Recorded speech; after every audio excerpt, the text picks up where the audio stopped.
प्यारे बच्चों नमस्कार। एक बार पुनः आपका स्वागत है और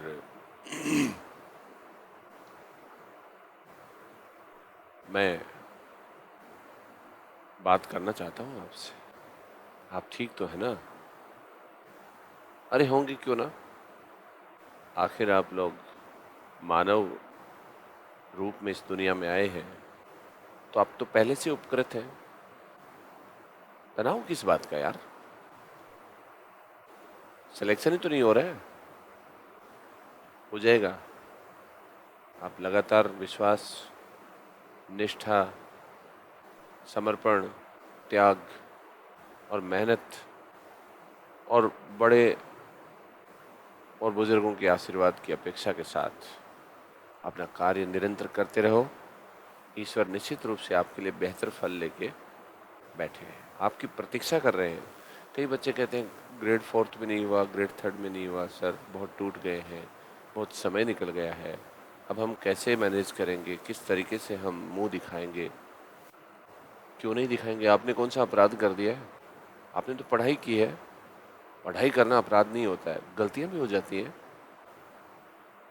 कुछ गलत निर्णय हो जाते हैं हमारे। सब कुछ 100% देकर भी हम किसी को ये नहीं कह पाते हैं कि मैंने बहुत एफर्ट किया है। लोग तो परिणाम ही देखते हैं। हर किसी के जीवन में ये उतार चढ़ाव आते हैं। कोई व्यक्ति परिपूर्ण नहीं है। तो आप बिल्कुल भी निराश नहीं हो। बिल्कुल भी आपको ऐसा नहीं लगे कि आप इस दुनिया में अकेले हैं। सत्ता दृश्यता में है, बर्कले का एक कथन है। आपको कोई न कोई देख रहा है कि आप मेहनत कर रहे हैं। आपके गुरु आपको देख रहे हैं, आपके साथी आपको देख रहे हैं, आपके परिवार वाले आपको देख रहे हैं। और अगर कोई नहीं देख रहा है तो ईश्वर आपको देख रहा है। इसलिए हर व्यक्ति के एफर्ट चाहे एक दिन में फलित ना हो, लेकिन एक दिन जरूर फलित होते हैं। हमें सफाई नहीं देनी है, हमें ईमानदारी दिखानी है, हमें थोड़ा सा स्मार्ट वर्क करना है।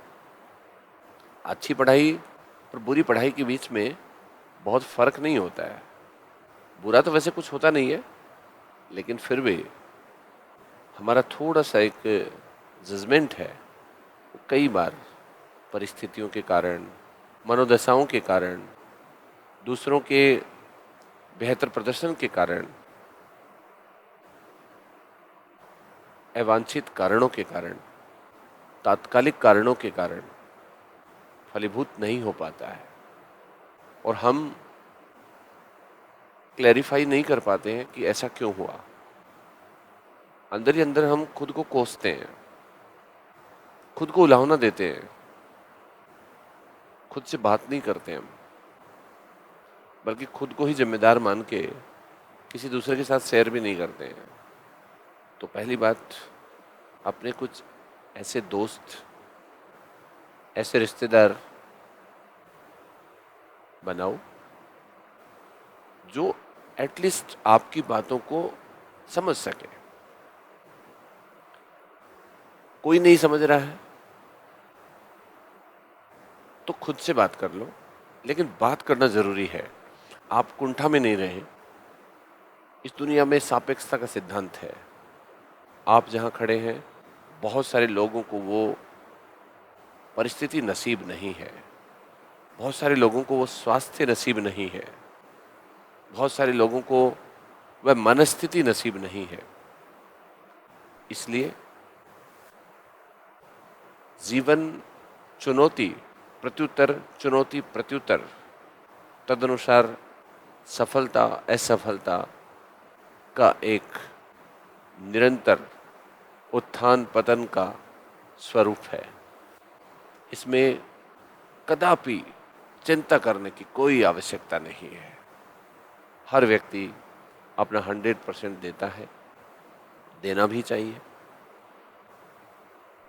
एक दिन आपके परिणामों की झलक दुनिया देखेगी।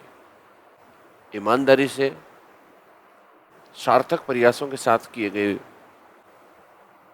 कार्य हमेशा अच्छे परिणाम में फलीभूत हो ही जाते हैं। कई बार हम यथार्थ को नहीं पहचान पाते हैं और कई बार हमारे संवेग हम पे भारी हावी हो जाते हैं। इनके बीच में जो हमारे प्रयास और जो हमारी उस परीक्षा के लिए अपेक्षित जो योग्यता है, उनके बीच में एक गैप रह जाता है और इसी गैप का नाम असफलता है। लोग उसे असफलता मानते हैं, लेकिन ये सफलता की सीढ़ियां हैं। कोई व्यक्ति सफलता की सीढ़ियां पार कर चुका है, आप सफलता की सीढ़ियों पे चढ़ रहे हैं। कोई 2 सीढ़ी नीचे है, कोई 1 सीढ़ी नीचे है, कोई का पैर उठा हुआ है, बस रखना बाकी है। मानव जिसने पाषाण काल से स्टार्ट करके टेक्नोक्रेट युग तक अपनी यात्रा की है, हमें तो केवल उनकी यात्राओं के बारे में ही पढ़ना है। इनोवेशन, इन्वेंशन, ये कुछ नई चीजें हैं जो हमें और करनी है। पढ़ाई में आप एक स्टैंडर्ड को मेंटेन करो, आप पढ़ाई में एक अलग तहजीब जो है उसको स्थापित करो, आपको एक अलग ही नज़ीर नजर आएगी। इंसान के दिमाग में इतना ज़्यादा कैपेबिलिटी होता है, हर व्यक्ति इतना यूनिक होता है कि उसकी पढ़ने की, उसकी डिलीवर करने की, उसकी सोचने की जो तकनीक है वो अद्वितीय है। आप चाहो तो बहुत असंभव कार्यों को संभव में परिवर्तित कर सकते हो। आप पढ़ाई को अपने तरीके से पढ़िए, आप अपना निर्णय लीजिए। बाकी सब चीजें सहायक सामग्री हैं। कोई टीचर है, कोई नोट्स हैं, कोई टेस्ट है, कोई मूल्यांकन है, ये सब कुछ आपको जांचने, परखने, प्रेरित करने के उपागम हैं, लेकिन मूल तो आप हैं, वो सामग्री आप हैं। जो उपादान है, जो प्रयोजन की ओर बढ़ रही है, जिसको स्वरूप लेना है, और बाकी तो निमित्त है, एफिशिएंट है। अगर मिट्टी ना हो तो कोई घड़ा बना सकता है? पंच महाभूत ना हो तो क्या मनुष्य बन सकता है? लकड़ी ना हो तो क्या मेज बन सकती है? शिक्षक का दायित्व और शिक्षक का रोल केवल इतना होता है कि वह अपने योग्य स्टूडेंट को उसकी योग्यता से रूबरू करवा दे। जैसे एक बार शेरों के झुंड में, एक भेड़ों के झुंड में एक शेर का बच्चा गिर गया था। कहते हैं ना, संगत जैसी होती है वैसा ही व्यक्ति बन जाता है। जैसा हमारा थॉट प्रोसेस होता है, जैसे हमारे विचार होते हैं, जैसे हमारे दोस्त होते हैं, जो बातें हम सुबह से शाम तक सुनते हैं, वो आदत हो जाती है हमें। अगर हम चारों ओर नकारात्मक नकारात्मक बातें सुनेंगे तो हमें नकारात्मकता ही नजर आएगी, और अगर हम सकारात्मक सकारात्मक सुनेंगे तो हमें सकारात्मकता ही नजर आएगी। संगत का फर्क कितना पड़ता है ये मैं एक उदाहरण से आपको बताता हूँ, और गुरु का रोल उसमें क्या हो सकता है ये भी मैं आपको इस उदाहरण के द्वारा बता देता हूँ। एक बार भेड़ों के झुंड में एक शेर का बच्चा गिर गया और वह भेड़ों के साथ उन्हीं की अनुकृतियां करने लगा, उन्हीं की तरह चलने लगा, उन्हीं की तरह बोलने लगा, उन्हीं की तरह रेस्पॉन्ड करने लगा, वैसे ही सरमाया सरमाया सा चलने लगा। लेकिन जैसे जैसे आयु बढ़ती गई वो उनसे बड़ा होता गया, लेकिन अभी भी उसकी चाल ढाल हाल वैसे ही थे। एक दिन शेरों का एक झुंड आया और उन्होंने देखा कि बिल्कुल उनके जैसा उनका बच्चा भेड़ों के झुंड में है। तो उनमें से एक शेर जो था, उसने उस शेर के बच्चे को पकड़ा पकड़ के पानी के तालाब के ऊपर उसका चेहरा उसको दिखाया कि देख, तेरे दांत, तेरी आंखें, तेरे बाल और तेरे ये क्या हाल। शेर के बच्चे को समझ में आ गया कि वह भेड़ नहीं है, तो बस आप शेर हैं और आपके गुरुजी उस झुंड के वो शेर हैं जिन्होंने उस बच्चे की योग्यता को पहचाना और उसे उसकी वास्तविकता से रूबरू करवा दिया। बच्चे को रेंज करना, एक तरीके से हिला देना टीचर का रोल है। बाकी सब कुछ बच्चे पे ही निर्भर करता है। अगर टीचर पे निर्भर करता तो हमारे 100% बच्चे पास हो जाते। ये बच्चे पे ही निर्भर करता है। एक क्लास में टॉपर भी बनता है। मैंने मेरी क्लास में टॉपर भी बनाए हैं और फेल भी होते हुए देखे हैं। कुछ अच्छे बच्चों को भी देखा है फेल होते हुए, स्ट्रेटजिक फेल्यूर की वजह से या फिर बातों को प्रॉपरली नहीं मानने की वजह से, इधर उधर से परिग्रह करने की वजह से। तो हम एक जिस चीज़ के ऊपर बढ़ जाते हैं उस पर हमें पीछे नहीं हटना चाहिए और जो हमारे पास में चीज़ें हैं उन पे हमें भरोसा करना चाहिए। हाँ, अगर चीज़ें समझ में ही नहीं आ रही हैं तो बात अलग है, लेकिन अगर आप कैरी कर रहे हो, ठीक ठाक पढ़ रहे हो, डिवोशन के साथ काम कर रहे हो और फिर आपको बिलीव करना है। अदरवाइज आप परिग्रह को नहीं अपनाओगे, परिग्रह को करोगे, बहुत सारी इन्फॉर्मेशन ले लोगे तो आप खुद ही पागल हो जाओगे। आपको पता ही नहीं चलेगा कि क्या सही है और क्या गलत है।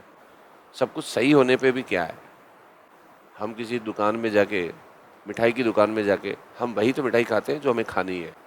मिठाई की दुकान में तो सारी मिठाई है। इस भूखे अगर आप हैं तो आपके लिए तो हर चीज़ लजीज है, तो क्या आप खा सकते हैं? क्या वो कैपेसिटी है आपकी? नहीं ना। ऐसे ही किसी शोरूम में जाते हैं, किसी गोडाउन में जाते हैं, तो वहाँ पे आपको वही चीज़ लेनी होती है जिसके आप इच्छुक हैं। यही पढ़ाई के साथ है, यही जीवन के साथ है। इसलिए अनुशासित रहो। अपरिग्रह को अपनाना भी उसमें एक विधा है। बस एक प्रक्रिया है। आप आए हैं, आप भी कुछ करके जाएंगे। आपके पहले वालों ने भी कुछ किया है, आपके बाद वाले भी करते रहेंगे। पहले भी फेल होते रहे हैं, बाद में भी फेल होते रहेंगे। पहले भी पेपर टफ आते थे, अब भी आए हैं, आते रहेंगे। थोड़े दिन बाद में जब आप एग्ज़ाम दे के आओगे तो नई पीढ़ी कहेगी कि हमारे पेपर का पैटर्न चेंज हो गया, आपको क्या पता। तो उस दिन आपको पता चलेगा कि जिस दिन आपने पास किया था उस दिन बहुत टफ था। उन सारे लोगों में लगभग 1-2% पोस्ट जो है वो बैठने वालों में से 1-2% ही पोस्टों को स्टक कर पाते हैं, बाकी तो फेल ही होते हैं। तो हर कोई व्यक्ति फेल हुआ ही मिलेगा आपको, हर कोई व्यक्ति रोता हुआ ही मिलेगा। हंसते हुए बहुत कम लोग मिलेंगे।